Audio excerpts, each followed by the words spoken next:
Your union with Yose is gone. It's already gone. It's broken. That one is gone with the wind. So don't listen to people like Big Daddy who have not succeeded in any marriage, are constantly telling you that you are a fool, that you need to fix your marriage. No. Big Daddy is lying to you. Before Big Daddy gives you advice, let him tell you his success story in marriage. I'm telling you the truth. Damaris, the biggest problem that Damaris Obiero has is her friends. She is surrounded by the worst kind of people. She is surrounded by drunkards. She's surrounded by people who have not succeeded in any relationship. She's surrounded by people who are social media enthusiasts who do not have respect for their relationships, don't have respect for their partners, don't have respect for their wives, don't have respect for their children, don't have respect for the jobs that they do. That is the biggest problem that Damaris Obiero has. If you look at the crowd around Damaris Obiero, we are going to start one by one na tutawataja wote. Big Daddy is Damaris Obiero's best friend at some point. Big Daddy's marriage was here on TikTok. You saw it. You saw how wrecked it was. He had no respect for his wives or his baby mamas. At some point, even Damaris Obiero lived with Big Daddy while his own wife and child, newborn, were homeless in America, living in a car. Those are the facts of the matter that most of you don't want to remember. Because when someone is trying to talk to you about a marriage, at least let it be from a place of experience and reflection. When someone is telling you that I know about malaria,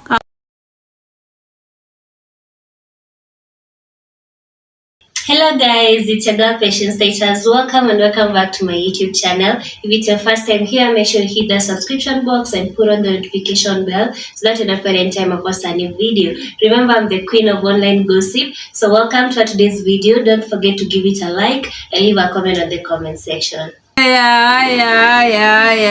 Raila's name. I'm gonna set a timer because I'm just supposed to be here for at least 1 hour, not supposed to be seated for more than that. So wacha niweke timer yangu. Meanwhile, how many of you are married here? How many of you have ever been married here? How many of you have been married here? Ebu nione by a show of hands. Those of you who are married, have been married, tuonesheni. Wangapi wamewahi kuoleka hapa? I'll start with myself. I've been married 5 times. The 5th one ndio nilika. Kuna the shortest time I was in a marriage, it lasted for 5 days. 5 days and 4 hours. 5 days. The shortest marriage I was in was for 5 days and 4 hours. So I think I'm in a good place to talk about marriage. And the longest I was in was for 19 years. So I think I'm qualified to talk about marriage. Don't you think so? Yeah, I was in a very short marriage for 5 days and 4 hours in Kisii. Yes, I was married to a Kisii man. Yeah, for 5 days and 4 hours. So, and then I was married, my last marriage was for 19 years, 18 and a half years. So I think I'm qualified to talk about marriage. If those of you who are questioning, again, another thing, I have also married a husband. So I think I'm in a good place to talk about marriage and relationships. What other thing again?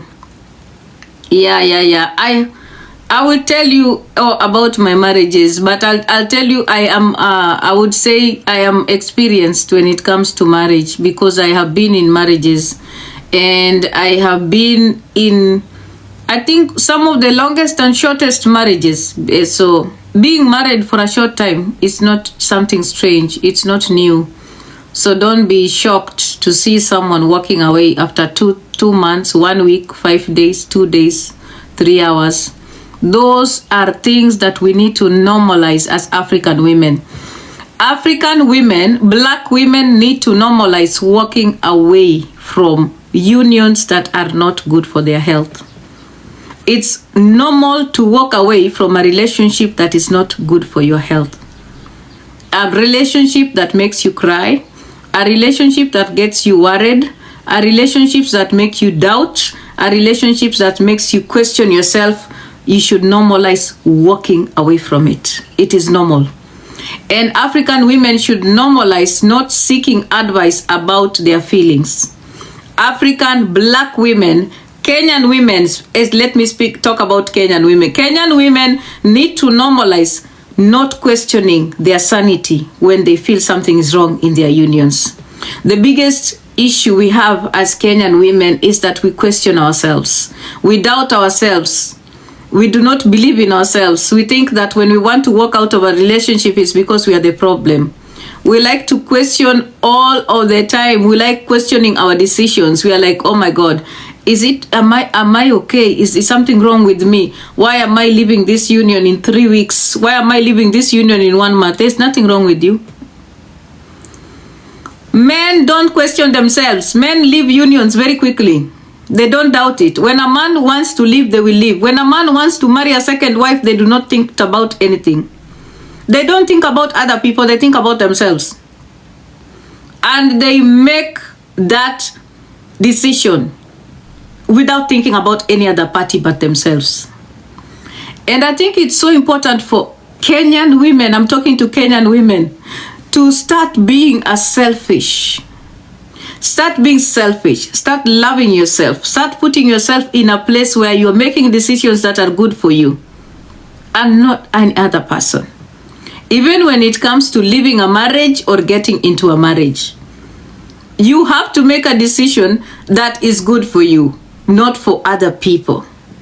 I think that is the biggest issue. And I'm just gonna say this because I feel like a lot of us, most of the time, we like to bend the knee. We like to lower our standards. We like to be subjects. We like to be the ones that are always making ourselves smaller so that we can suit the needs of a partner in a relationship. We like to sacrifice. We like to leave our jobs. We like to move from one city to another because of marriage. We like to stop talking to our friends and family because we are married. That's what women do. You cut ties with your friends and your families because you're married. You stop going on with your career, your academic goals. You stop following them because you're married. You start having children because you're married while you're not ready. You start stopping, vacations because you're married. Women simply change because of marriage. And marriage is not supposed to change you. Marriage is supposed to make you better. Marriage is supposed to build you.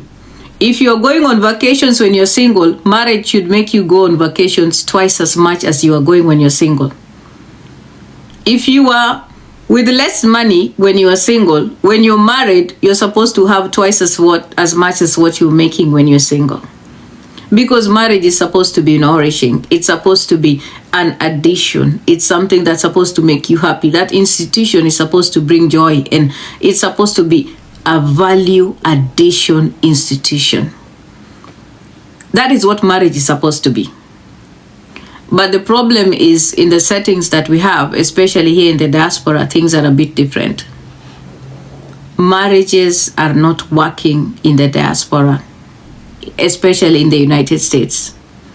And a lot of the reasons why the marriages in the United States are not working is because most of us have carried our traumas, our burdens from Kenya, and we want to bring those here. In Kenya, the systems don't work when it comes to divorce, when it comes to violence against women, when it comes to emotional abuse and financial abuse. There are no specifics, there are no autopsies about abuse in Kenya as compared to the United States. And so when you're getting into a marriage in the United States, the truth is most people get married in the USA because of convenience. It's never because of love. Very few marriages in the USA are working. Kama nadanganya muniambia hapo comment section. I have lived in this country for now almost 10 years and I can tell you most marriages in the United States are hanging on a balance, on a thread. And the reason why most unions are not working in the USA are because they were unions for convenience. Unasikia? People are trying to get themselves to survive. Because when you marry someone in the US, it means that you're going to be having a joint bank account. You're going to be putting your earnings together to make your lives better. You're going to be making sure you're no longer paying childcare peke yako. There is another person that's going to be supporting you. That's why people are getting married here. People are not getting married. Very few people are getting married for love, my friend, in America. And here, wengine pia wanaoleka kwa sababu ya makaratasi. Because if you don't get that option, unarudishwa nyumbani. Those are the truths that some of you don't want to talk about. And then this country, the way it is wired, the social life in this country is only enjoyed by people who are struggling with their mental health. When you find a Kenyan that is married and is drinking every day and is in a relationship, that is a person that is struggling in that relationship. There is nobody that is in a good relationship in America that would drink every day. None. That's the truth. Most people who drink every day in America are struggling with their mental health or struggling with the situation in their life. It's the truth. A lot of Kenyans are alcohol and drug users because they are struggling with their life situations in America. There is nobody that is comfortable that would come on a live drinking 24/7 and behaving the way the Kenyans in Seattle are behaving and they are comfortable. No. These are people who are sad. They are sad individuals. And so they find comfort in the bottle. That is what happened. I'm talking about specifically in the USA. If it is also happening in Europe, I don't know. Now, let's talk about marriages. And I'm just going to make case in point reference. And Damaris, let me tell you. You don't have to listen to the people who are constantly telling you that you fixed this marriage. It's broken, it's gone. That's the truth I need to tell you. Your union with your say is gone. It's already gone. It's broken. That one is gone with the wind. So don't listen to people like Big Daddy who have not succeeded in any marriage, are constantly telling you that you are a fool, that you need to fix your marriage. No. Big Daddy is lying to you. Before Big Daddy gives you advice, let him tell you his success story in marriage. I'm telling you the truth. Damaris, the biggest problem that Damaris Obiero has is her friends. She is surrounded by the worst kind of people. She is surrounded by drunkards. She is surrounded by people who have not succeeded in any relationship. She is surrounded by people who are social media enthusiasts who do not have respect for their relationships, don't have respect for their partners, don't have respect for their wives, don't have respect for their children, don't have respect for the jobs that they do. That is the biggest problem that Damaris Obiero has. If you look at the crowd around Damaris Obiero, we are going to start one by one na tutawataja wote. Big Daddy is Damaris Obiero's best friend at some point. Big Daddy's marriage was here on TikTok. You saw it. You saw how wrecked it was. He had no respect for his wives or his baby mamas. At some point, even Damaris Obiero lived with Big Daddy while his own wife and child, newborn, were homeless in America, living in a car. Those are the facts of the matter that most of you don't want to remember. Because when someone is trying to talk to you about a marriage, At least let it be from a place of experience and reflection. When someone is telling you that I know about malaria, have they treated it? Have they ever had it? No.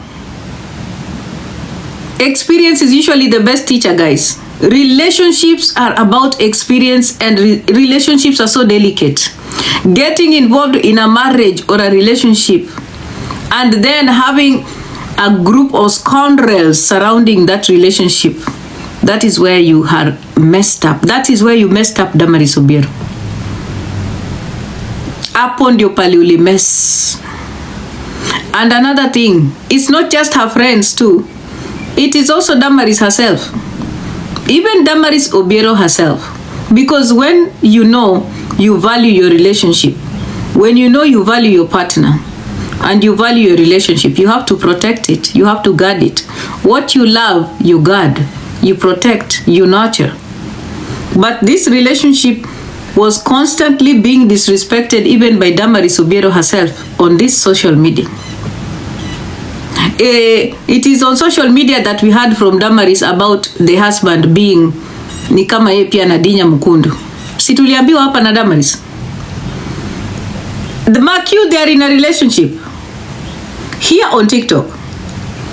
It is the same Damaris that would come here and talk to us about this man being a philanderer and having admiration for Big Daddy.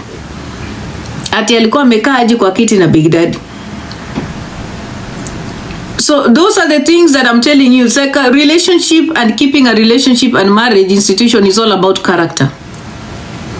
If you don't have character, you are not going to be in a relationship. Relationships and the institution of marriage requires character. When you do not know why you got yourself involved into a union and you don't have long-term goals, you would show the behaviors that Damaris and Jose showed us here on TikTok. So let's not try to pretend that this is a union that can be salvaged. No. It cannot be salvaged. It is gone and dead. And the only reason why Damaris would stay in that relationship, in my opinion, is if she's not interested in her own safety. Because the way that Damaris drinks and the way that her partner drinks, the next thing we are going to have here on TikTok is a funeral for both of them. Nimewambia hapa. Because you cannot be drinking na mnaingia kwa magari, mnaendesha magari. You cannot be drinking na mnapigana makelele kwa manyumba na hasira zenye mko nazo. Because what alcohol does is that if you're an angry person, it makes you angrier. That's what usually happens. That is what happens with alcohol. Because what pombe ina stimulate something in your brain. Unaelewa? That is why even when you saile umekunywa pombe ukiwa hata na mwanaume ukiwa unaanza kupata nyege zenye ujui zimetoka wapi. Hivyo ndo vile inakwanga. It's like a booster, a catalyst. Inaingianga kwa kichwa yako. Unasikia? And then it makes you do things that are unfathomable. Unasikia? So I'm saying this publicly because I believe everybody got to experience what happened here. And again, I heard Steve Nice talking, akiongea. Tulikuwa tunaongea kwa marafiki juu ya marafiki wa Damaris Obiero. Damaris hana marafiki. Kwa sababu ukitaka kujua hana marafiki, harusi ya Damaris ilipokuwa ikifanyika, marafiki wake wote walikuja kama wamelewa. Kwa harusi peke yake wote walikuwa wamelewa. And they were telling us that they were drunk. Siko ma recording ziko. Imagine your wedding. An event that is supposed to be respectful. With honor. Pahali unaheshimika. A memorable event.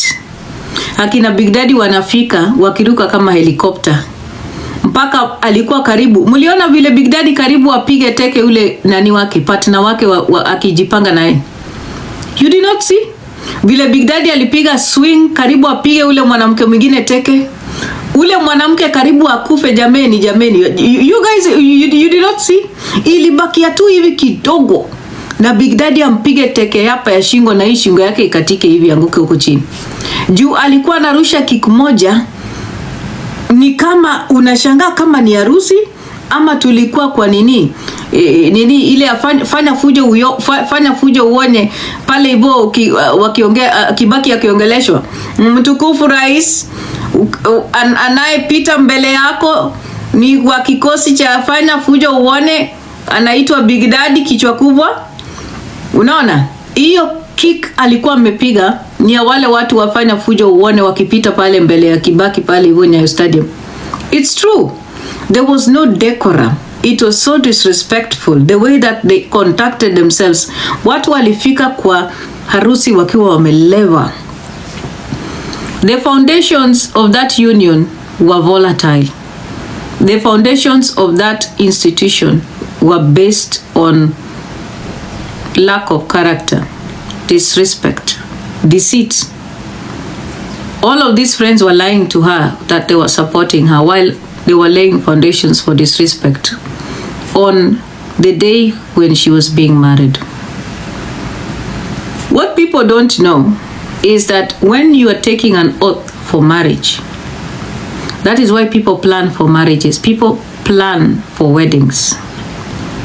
People plan for weddings because these are special occasions and people are taking oaths on these occasions.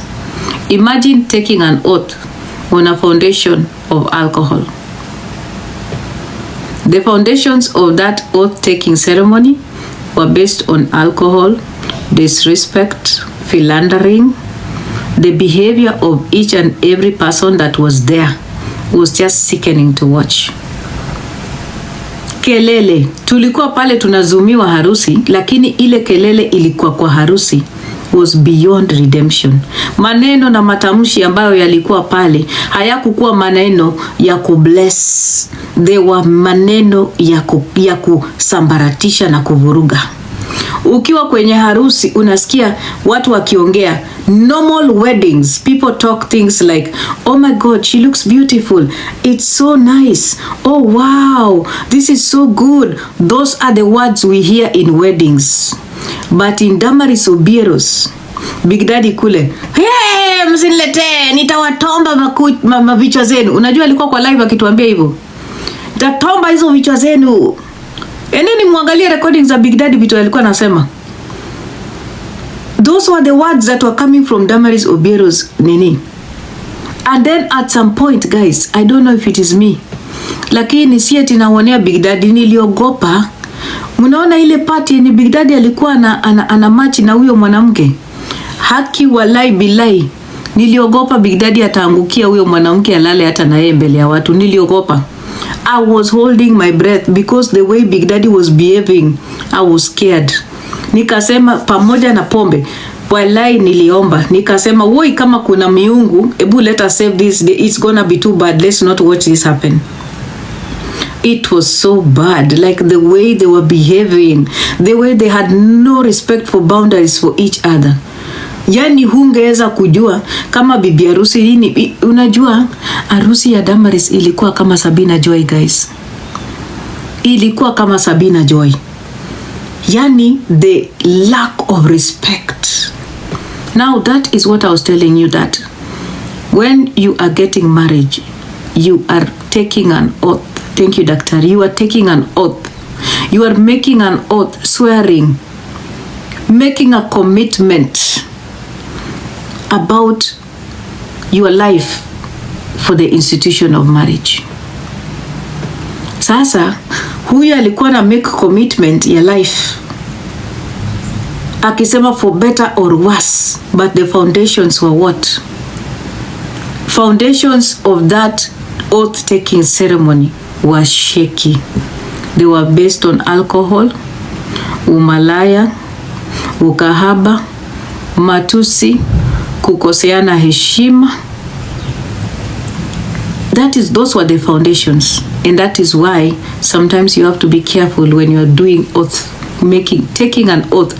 Where ndio maana tunachaguanga bridesmaid na grooms, kwa sababu unataka wale watu ambao wakiwa wanatembea na wewe wanakuletea baraka. Guys, marriages are spiritual. Kama hamjui, taking oaths, those are commitments that are spiritual, if you don't know. So the foundations must be clean. Hapo ndio kulikuwa makosa mbaya sana. Hata nguo yenyewe, na si eti nasema kwa ubaya. Unaona? Yani kila kitu na maandalizi. Na si by the way, again, I'm talking about marriage, and I said I will focus because you need to reflect on the activities. Ndio mufike hapo. Kulikuwa na shida pale, guys. Kulikuwa na shida. There was clearly a lack of commitment, and it looked like there was a rush. Alafu bwana yake, sijui kama ni mimi, lakini ule mwanaume inakaa harusi ilikuwa inafanyika lakini iko USA, lakini bwana ya Damaris alikuwa China. Am I lying? Yeye harusi yake inaendelea, ako hapa US wanafanya harusi, lakini yeye mwenyewe spiritually alikuwa China na Mary Musyoka akinunua manguo na Mary Musyoka. He was not there. He was not there at all. I'm telling you, he was not there. He was not in that wedding at all. You could see there was no connection. You could not see the chemistry. None. In fact, that man was mingling more with the men in the harusi. Guys, go check. Angalieni hiyo harusi, huyo mtu alikuwa anahagiana akishikana na wanaume kushinda hata bibi yake mwenye alikuwa ameoa hiyo siku. Unajua, na tungeongea mngesema tuko na uwivu. Sasa leo acha tu tufunguke tuongee tu. Unajua, there was chaos. It was bad. It was not something that was beautiful to look like. Alafu, unajua sasa, the same people, the thing that is painful about this whole situation is that the same chaotic group are the same people that are sitting on a live to talk badly about Damaris Obiero. Damaris Obiero pia inakaa alifika kama amelewa. Wote walikuwa drunk. So guys, I was talking about Damaris friends. Before tuingie part ingine, nimeongea about the oath. Marriages are oath. You take oaths when you are taking those vows. So you have to be very careful. Unaona? Dama mwenyewe alikuwa anashughulika na Wakenya au wengine wa TikTok kushinda hata bwana yake. Tuseme tu kweli, guys. It's not a lie. There was a problem from the beginning. Haya, hebu tusikie hapa marafiki wa Damaris Obiero. Huyu ni moja wa marafiki zake mwenye alikuwa ni grooms, sijui best man. Welcome to the home of JBL, guys. I'm looking at my timer. I don't want to go more than an hour. Hebu sikieni marafiki wa Damaris wenye walikuwa kwa harusi yake wakajinunulia suti kwenda kumsupport. Sikizeni. Before you guys know Dama was wild. Dama used to have fun like everybody has fun. We used to go to boat parties, tunaenda Miami, nini. Nimepatana na Dama. We never used to know each other, but tulikuwa tunapatana na yeye in miondoko. One time tukapatana na Dama kwa boat party in downtown Seattle. Jua imewaka. Watu wanapiga tu selfie. Chakacha, chukuchu. Just so you know, huyu ni rafiki ya Damaris Obiero anaitwa Steve Nice. Anaitwa Steve Nice. Mnasikia? Jamaa mwingine akipiga ilikuwa mademo wengi, anapiga snap hivi. Unajua mshaangalia kamera hivi alafu mnaona nyonyo za watu mnasema sasa hiyo ushapiga. Akasema nani hapa ana nyonyo? Tukasema anyway, you have a case. Ile siku alitoa matiti. Yep, I was right there with her. Sonkei alikuwa huko. Sonkei hata. Lakini kutoa matiti sio kitu. Si hata Sonkei alikutoa. So that's when Dama said, at Steve siezi, I cannot tell you anything because Dama last year akinichamba nilimwambia wewe usiniletee na wewe kazi yako ni kutoa matiti kwa boat. That was my exact statement. So akaanza kusema, wewe ati Steve unanianika TikTok. Namwambia motherfucker, ulitoa matiti in front of like at least 200 people on a boat. What do you expect? Everybody knew. They were taking videos. Mimi hata si kutumiwa na mtu, nilitumiwa na mtu mwingine, alitumiwa na mtu nikapatia. I was like, what the fuck? Unaona? So Dama, anyway, I don't want to talk about Dama. Lakini matiti si big deal. It's not a big deal, but what I'd say is... It's not about the matiti. It's not about the matiti. It's about what happened 2 days ago. Dama 3 days ago came here and she fucking crucified me. And she was like, mimi napitia mangumu. I'm going through so much, but siwezi kuambia because wewe utaenda kupeleka TikTok. Sijui nini. I don't trust you. Alinisurubisha tukiwa hapa na kina Biggie na kina Joy. Hapa harusi ya Dama. Hii harusi ya Dama. Hold on, wachana na harusi ya Dama. One day before we get to harusi ya Dama, akanisurubisha. And I was like, what the fuck, Dama? Nikamwambia, what the fuck have I ever talked about you? Akasema, uliongea story ya matiti. Nikamwambia, motherfucker, matiti zako zilikuwa nje. Mimi nilisema cause ulikuwa unaniingilia, and of course I got a detachment somehow. I had to get back at you somehow, and I threw that shit out there. Unaona? Akaniambia, sit. Alafu akasema, hata sitasema kitu. Tukamwambia, don't go on live. Usiongea story yako na bonako. Ignore. Oh my fucking God. It did not even take 10 hours. Alikuwa anatoa bubbles. Bibi bwanangu, bibi yangu, bwanangu, bibi, sijui nini. No, and we are all like, what the fuck? We had a conversation. Don't take it online. Na alisema nani anaipeleka? She even said, I'm not gonna tell you guys, but she kind of told us a little bit about the whole story. But she said, I'm not gonna tell you because Steve ataenda kupeleka TikTok. Guess who brought it on TikTok? Yeah, she brought it herself. Akawaambia the 100% of all the information. The information Dama told you guys, alikuwa anasema ajui, alikuwa anajua. Hata sahi wacha nikuchomee. Dama pinge ujinga. You know you need. How do you marry somebody you don't know? You know. If you know, you know. Wacha yeka hapo, usinilete ujinga.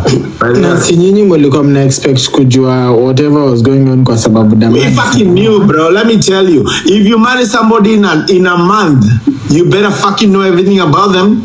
Wait. You know marry somebody in 1 month. No, I'm not saying they did. I'm just saying for an example. If you marry somebody in 1 month, you better know everything about them, including background check, everything about them. If you marry somebody in 10 years, you will know without having to worry about going through background check. Utajua, utakuwa unajijazia hapa, you put bits and pieces and the puzzle and you're like, oh, okay, this is the guy or this is not the guy. But if you're doing it for like, we need to do it now, motherfucker, you better do a background check. Dama is not dumb. I don't think there's a dumb. For how long, maybe? Huh? Umejuana for how long hivi?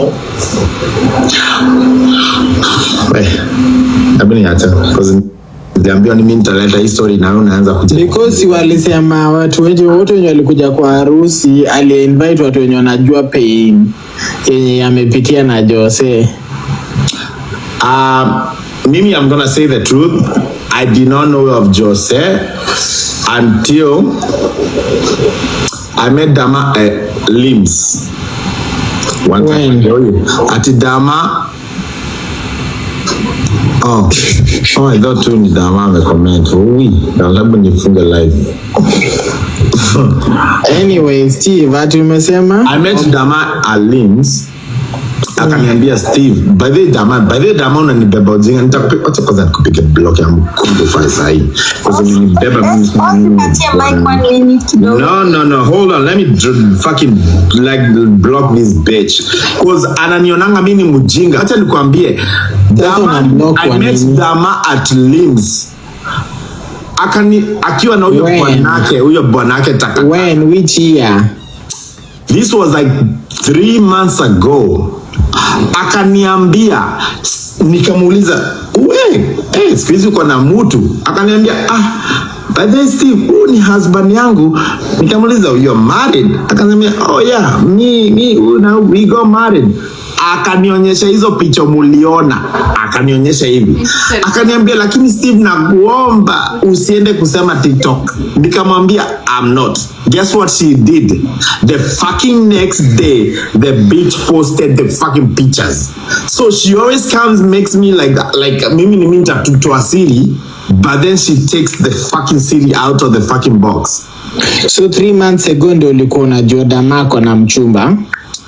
Niliwa meet over the summertime na mchumba wake Limbs, kakiwa kalevi hivyo. Asijawahi mumuita akiwa soba. Nikalewa.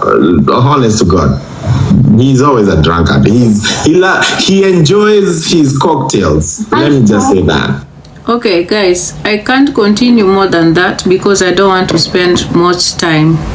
So guys, this man alikuwa kwa harusi ya Damaris, alikuwa kwa lineup magroom, alafu leo mnamsikia kwa recording anaita Damaris Beach. Umesikia akimuita hivyo?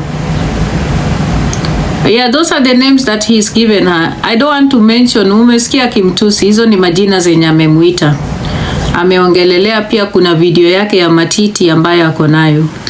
Guys, I'm telling you, the amount of recklessness, the amount of disrespect, the sickness of the crowd and the friends around Damaris Obiero. Like the people that Damaris thinks are her friends are the same people that have contributed towards where she is today, especially when it comes to this union. Because Steve Nice is disrespecting that man, is disrespecting Damaris, is talking about Damaris's body, talking about her breasts and how perhaps Damaris is in her character and her element. But this same man, even after knowing and meeting them wakiwa kalewa the way he's saying, still decided to be part of the lineup for this union. Mnaona marafiki wa Damaris Obiero, marafiki wake wa Seattle.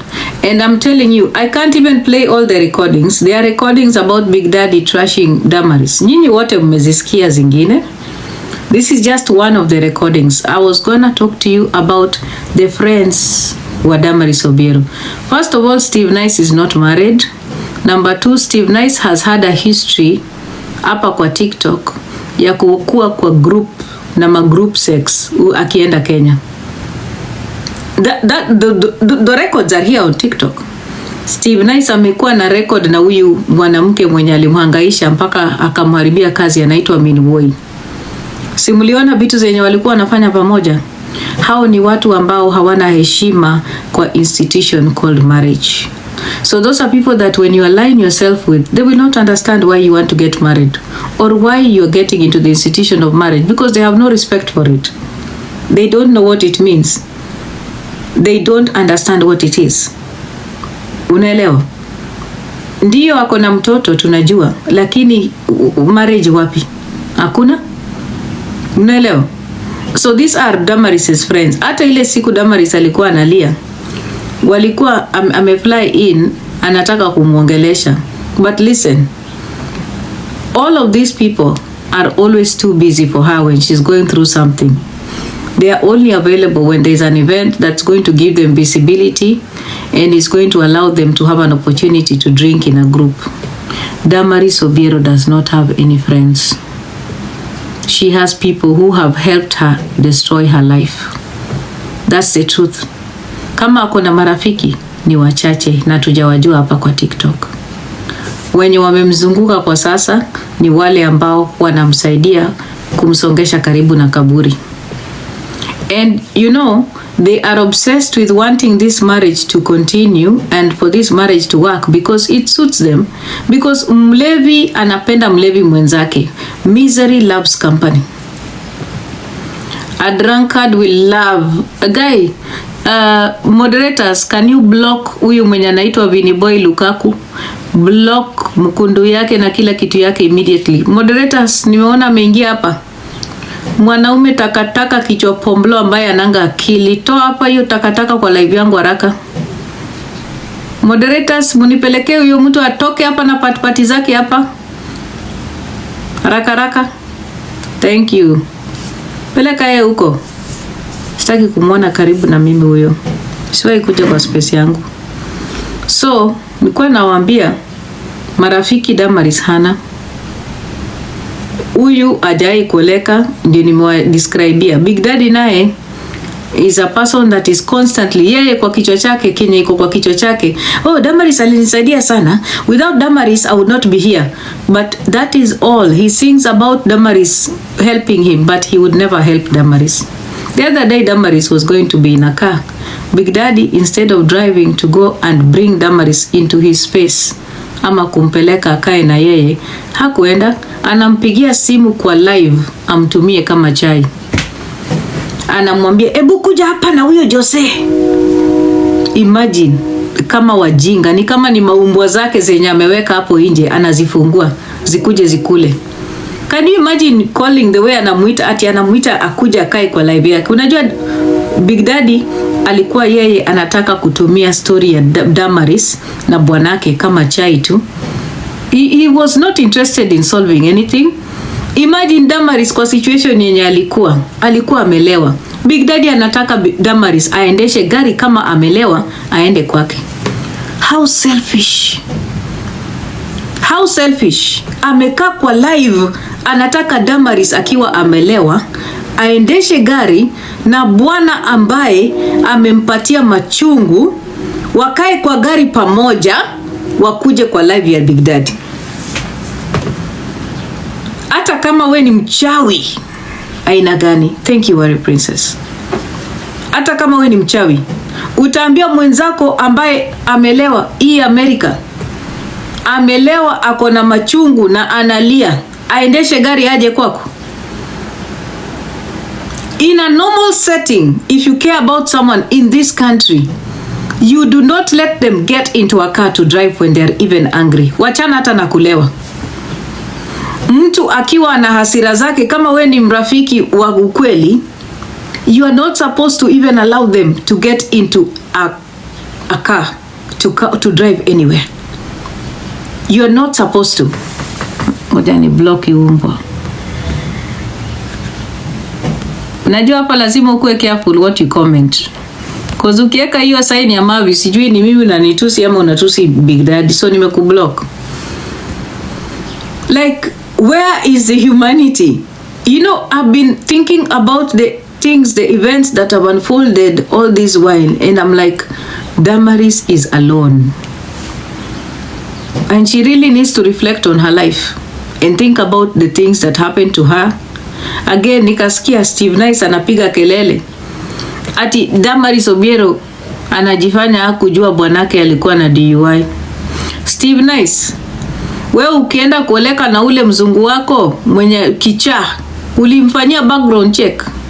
Simuliachana kwa sababu ni mwenda wazimu mwenye alikuwa karibu kukulisha hata masufuria na masani. Wewe ulifanya background check? Unajua watu wao wajiangaliangi hapa kwa hii TikTok. Manyani ya waangaliangi makundule zao. Ati unaambia Damaris, wewe bwana ukufanya background check, ufind out kama ule partner wako ako na mental illness. Si ulifind out tu baadaye? Kwani mbona watu wanapenda kujifanya hapa kwa hii TikTok? Why do people like to pretend that they are the ones who know how to do things? Guys, if you love someone, guys, ukipenda mtu, background check is the last thing on your mind.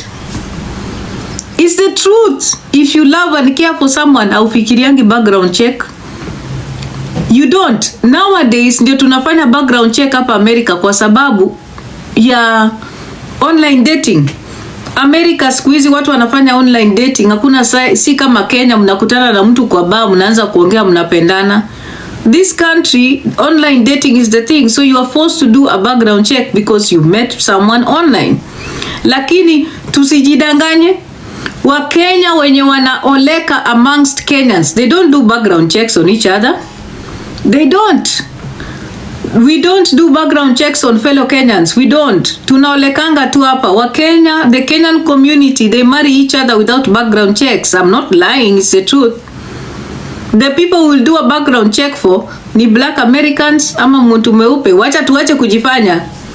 Let's not lie. It's the truth. The Kenyan community in America, they marry each other. Wanaolekanga tu na hawaulizangi maswali mingi because umepata mtu mwenye anajua Kiswahili, anaongea lugha ya nyumbani. Hiyo tu. Hatufanyangi hivyo. We don't do that. So the idea of some of you trying to say that she was not smart not to do a background check, that one, hiyo amkui realistic. We don't do background checks for fellow Kenyans here. Ni hard sana. Kwanza ukipata kuna nyumba. Guys, wa Kenya wenye wako hapa, wenye wako na manyumba na wako single ni wachache sana. I think that's why Dama jumped on it. Because angalia wanaume wenye wako hapa America na ni single. Sini kina Big Daddy. Sini kina Steve Nice. Unaweza deal na hiyo? Let's be honest guys. The normal men in America are all married. The ones that are remaining are abnormal. Yes, the normal men in America that are doing okay, they are all married. Siwadanganyi. The ones that we have single are all abnormal. They are not okay. Wako criminal, DUI, ni wezi. Wengine walikuwa wamepigana na wagonjwa huko, hawana makaratasi. Watu wenye wako US, if I'm lying, just tell me the truth. Which woman in America now can find a single Kenyan man that is normal? Hakuna? Yes. Why do you think people go for those events? Why do you think people move from Texas anaenda kwa event Seattle? Mnafikiria tunaendanga huko kudance? Ati Mugithi night. Chekesha. We don't go for Mugithi. We are looking for men, no. Wacha niweke hapo. Chekesha. You think that Kenyan women travel from Texas to Seattle to go for Mugithi night? Hakuna Mugithi night mwana. Nani atakupandia gari kwenda Mugithi night? No, people are looking for boyfriends and men. Guys, the demand for men in America is very high. That's the truth that most of you don't want to talk about. The demand, ile njaa ya wanaume wa Kenya iko juu sana kwa wanawake wa Kenya. And I'm going to explain to you why. When you see Kenyan women wana travel, wanatoka Pennsylvania wanaenda New York, wanatoka nini wanakuja huku, ni demand. Watu wanaenda kwa hizo my events, sijui Madaraka Day, sijui Shujaa Day celebration. Hata kama umeenda pale umepata Wakikuyu wametutengenezea supu na inamwagika kwa ndoo, tutaenda tu tuvumilie because unakunywa supu ukiangalia juu unaangalia ule ni mwanaume yupi amepita. That's why people go to those events. Kwani ni kesho mnataka kujifanya hamjui? Tunavumilianga kukula mokimo yenye imepikwa vibaya. Tunaenda huko tunavumilia tu huko, sijui marafiki sijui wapi. Yani chapati ni mbaya, iko na kona 12, lakini unaikula tu. Chapati ni ngumu kama mguu ya tindi, lakini unakula tu. Uko tu pale lakini macho zako ziko nje, unaangalia meza across. Who is sitting across you? Who is coming behind here? Muziki unaekewa za Kikuyu. Kutuko tu tuna dance tu because hauna choice, utavumilia. Njeri sijui waru imewekwa hapo kila kitu, alafu samosa ni mbaya. Samaki imepikwa mbaya. Tilapia imepikwa, alafu wanachukua ile inaitwaje? Wakikuyu wanatufanyanga vitu zingine hapa America guys. Gosh, maajabu. unajua wanachukua samaki guys, wanachukua sauce ya spaghetti guys, we suffer, we go through it. Sauce ya spaghetti wakisha deep fry samaki inaletwa, alafu wanachukua sauce ya spaghetti wanamwaga juu ya hiyo samaki hivi, inaingizwa kwa microwave, wanakuletea kwa meza guys. Tunakula na yani unakula, lakini we unajua tu uko pale kwa sababu you are looking at the crowd. Samosa ni mbaya, chai ni kama chai ya ile ya matanga ya ushago, matanga ya ule baba ya Cindy yenye aliendea huko, baba yake ya Temu, ule bishop wake. Chai ni yani chai mbaya, yani unaekewa tu, lakini tunavumilia because unakunywa, unaangalia hivi kando, unaangalia ni nani anapita, unaulizia. Sasa unajua ukienda lazima ukue na mtu wako mwenye yako kando yako, unamuulizanga mtu wa Seattle, unamuuliza kwani kule yako single, ule anakuanga yani ni mbaya. Unasikia?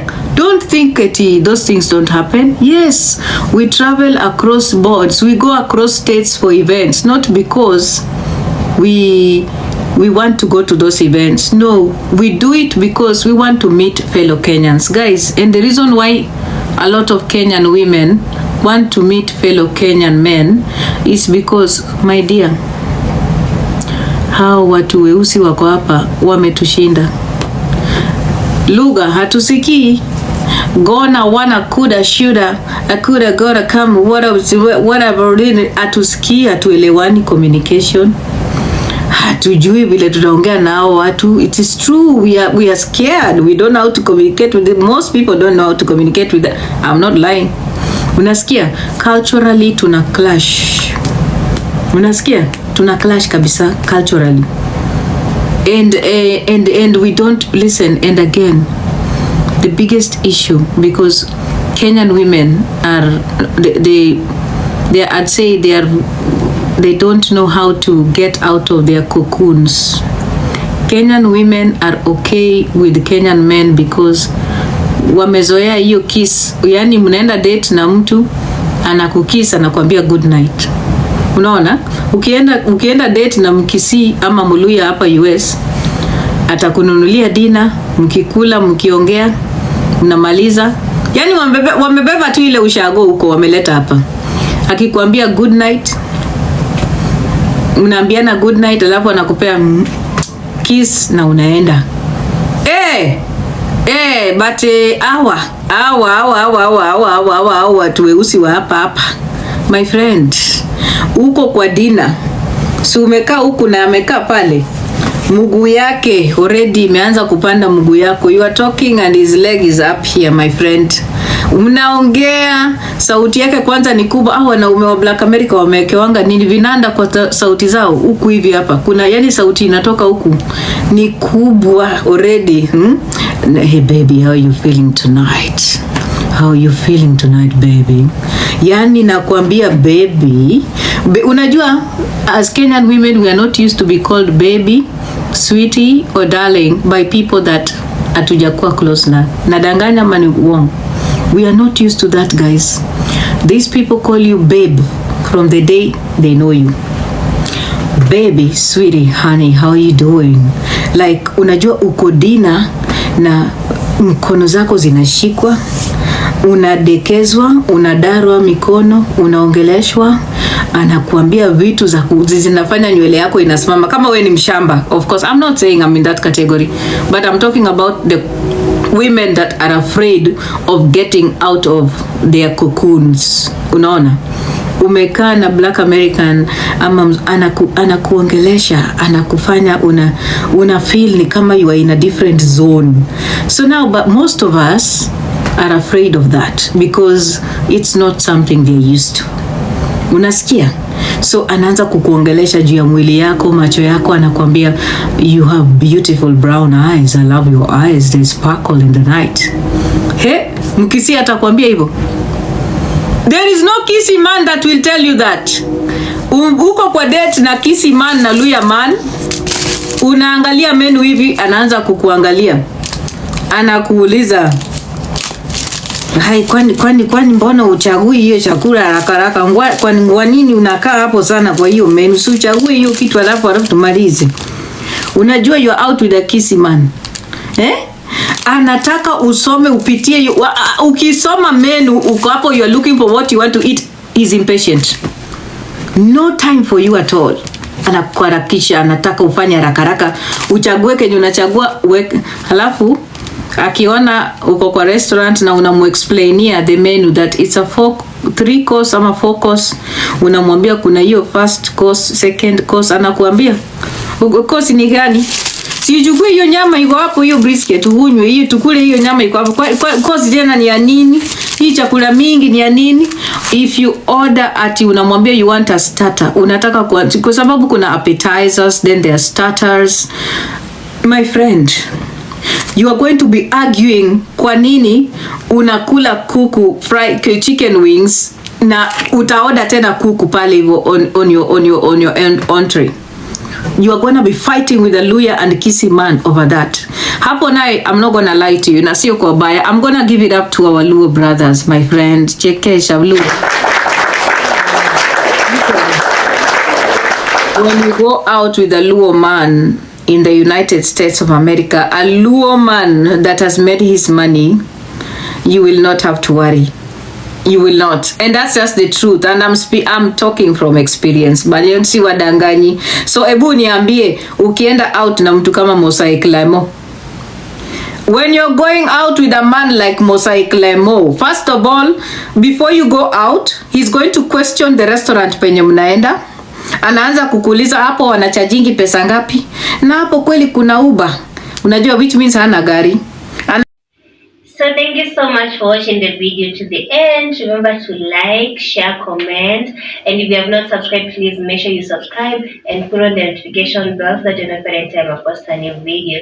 So guys, thank you. I'm gonna see you on my next video. Bye.